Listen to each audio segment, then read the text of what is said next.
What's up YouTube? My name is Duttyberry and welcome to another social media countdown quickie, a SMC quickie where I give you a quick roundup of what is happening. And so one of the first topics I want to address is the whole issue of Tamar Braxton, that is R&B singer. You know her from Braxton Family Values. She is quite a powerhouse in the music industry. And last night, early this morning, there are reports that surfaced that says that she actually tried to commit suicide. No, I sincerely hope that this is not true and that all is well with the singer. So let me just read you a quick update of what's going on. It says, according to sources, Tamar was staying at the Ritz-Carlton residences in downtown Los Angeles near LA with her boyfriend David.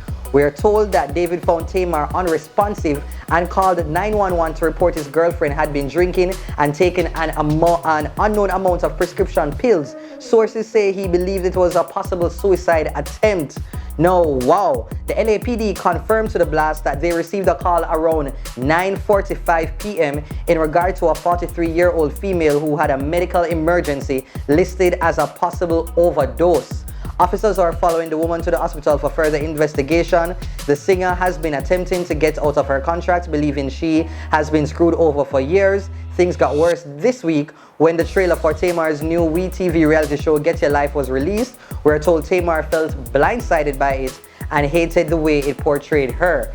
Tamar and David do a live YouTube show called Coupled and Quarantine, which is scheduled to air tonight, yada yada yada yada yada yada. So it looked like, say, mentally Tamar was in a very unstable place, and it is not uncommon, well, it's not shocking to see that Tamar has issues in terms of like how she's portrayed in the media. She has spoken about it before and how it has affected her self-esteem, her self-worth, and her self-value. We've seen the back and forth with her and K. Michelle and how she felt angered and affected by the comments about her looking like a Muppet. And so I'm just really hoping that, you know, Tamar pulls through from this and that her entire family will be there to give her the strength that is needed at this time. Okay, so prayers up for Tamar and hope all is well, because you have to be there for your son. I guess somebody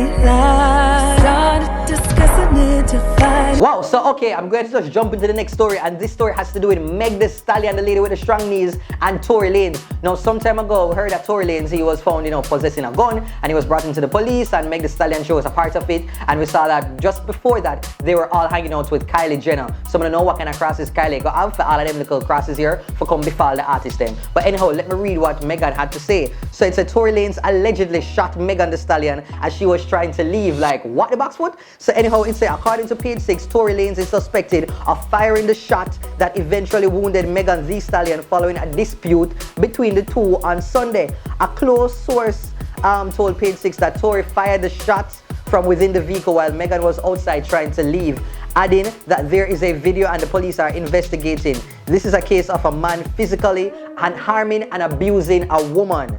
It cannot be confirmed at the moment whether any additional videos were submitted, according to the spokesperson for the LAPD. All I know is this does not look good for Torey Lanez 5'3" part, because what could have really transpired was just a Meg the Stallion people them basically say like Torey Lanez him not gonna sleep easy, and so there must have been some argument, some type of confrontation that happened between Meg the Stallion and Torey Lanez. But I guess as time goes by, we're gonna find out the full exact scoop, the full exact tea on what transpired. But like this don't look good at all, honestly. Oh yes, and also we can't forget this interview with Saweetie and Quavo. They had their GQ couples interview, and trust me, it shell me like the two of them seem like them very into each other, because sometimes you have some couple company little things them and they do not have any chemistry, them not have no flavor, them not have no little oomph, them not have no little spice, them not have no little something for kind of make the little rice taste nice, you know. But this couple, them did have it pre. Oh, that's right.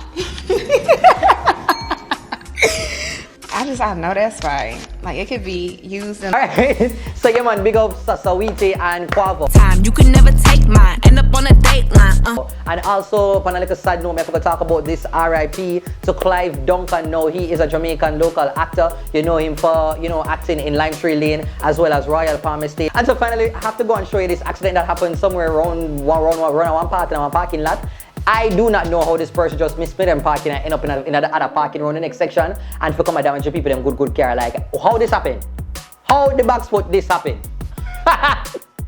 I don't know, but we just hope that nobody was actually harmed. But yeah, man, them people then better make sure they have them insurance. Alright, so that is it for this social media quickie. I hope that you enjoyed it. If you did, make sure to hit the thumbs up button. Leave a comment more to hear what you have to say as well. Okay, and don't forget to subscribe. Peace out until next time, man.